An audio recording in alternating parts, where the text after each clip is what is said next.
전염병 이후 한국으로 여행을 오는 외국인들이 다시금 증가하기 시작했습니다.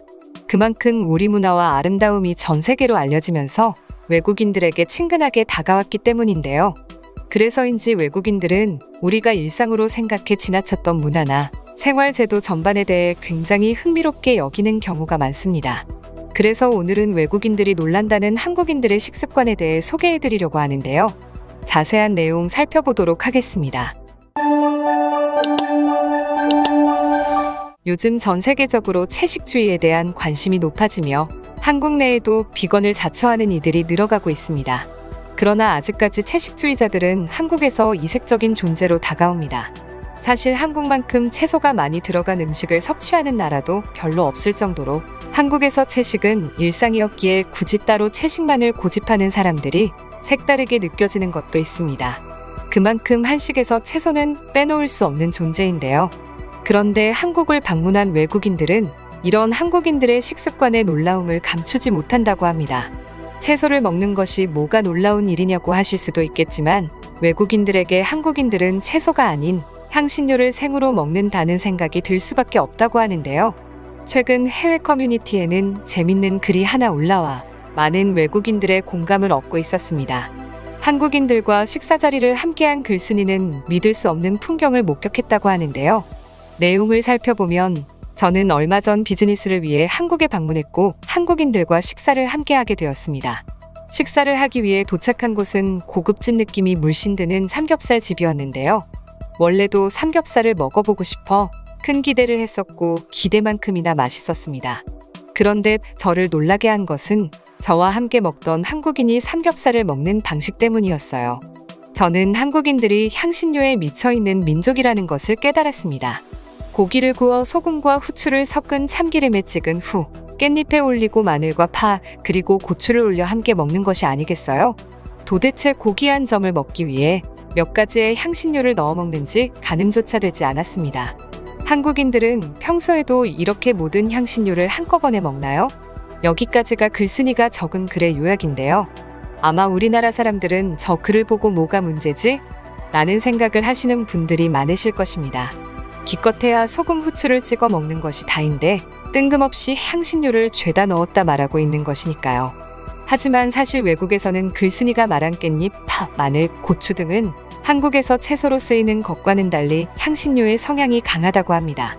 고추의 경우 사실 한국에서야 생으로 먹지 다른 나라에서는 가루로 만들어 향신료로 쓰는 게 대부분이라 이해는 되지만 다른 채소들은 선뜻 와닿지가 않는데요. 마늘을 예로 들어보면 사실 한국에서 마늘만큼 훌륭한 반찬이 없습니다. 생으로 먹어도 좋고 통으로 구워도 맛있으며 장에 담가 장아찌로 만들어 먹어도 맛있는 밥도둑이 되죠. 하지만 사실 마늘이라는 식재료 자체가 외국에서는 그저 향신료인 경우가 대부분이었습니다. 한국에서도 이제는 흔하게 볼 수 있는 알리오 올리오 파스타만 하더라도 한국에서는 마늘을 갈아 넣다 못해 아예 통으로 구워서 내놓습니다. 하지만 알리오 올리오 파스타의 원조라고 할 수 있는 이탈리아에서는 그저 마늘 한두 알을 정도를 구워 향 정도만을 입히는 향신료로 사용하고 있죠. 깻잎 역시 마찬가지입니다. 한국에서 간장에 잘 재운 깻잎은 없어서 못 먹을 정도로 많은 사랑을 받고 있죠.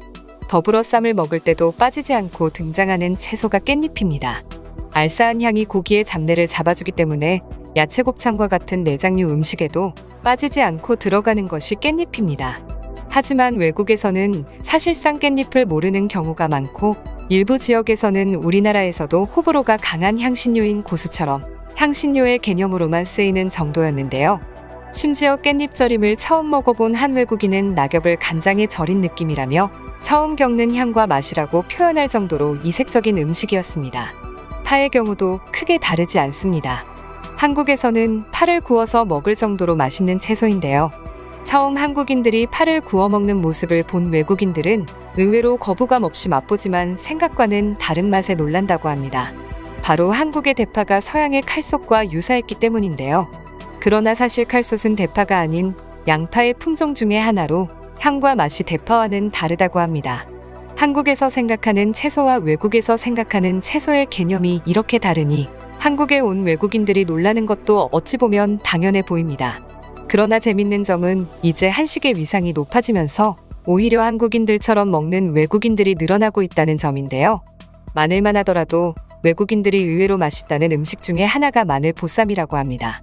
처음엔 마늘을 통째로 갈아 넣은 듯한 비주얼에 놀라지만 막상 먹어보면 달달한 맛에 은은한 마늘향이 더해져 보쌈과 너무나도 잘 어울린다며 극찬을 아끼지 않았죠. 깻잎 역시 사실 외국에서 구하기가 힘들어서 그렇지.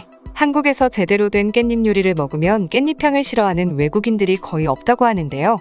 대파 역시 대파김치로 외국인들의 입맛을 사로잡았습니다. 특히나 고기와 함께 먹으면 그동안 고기와 함께 먹었던 칼국보다 훨씬 조합이 좋다며 놀라움을 금치 못한다고 합니다. 그럼 지금부터는 그동안 한국인들은 향신료를 생으로 먹는다며 경악하던 외국인들이 어떤 다양한 반응들을 보여주고 있는지 더욱 자세히 알아보도록 하겠습니다. 놀랍게도 한국 친구들에게 물어보면 정말 이런 식재료들을 향신료라고 조금도 생각하지 않고 있었다. 특히나 깻잎이 향신료로 쓰인다는 사실에 오히려 더 놀라워하던데, 근데 깻잎은 사실 맛있어. 고수랑은 다른 느낌이야.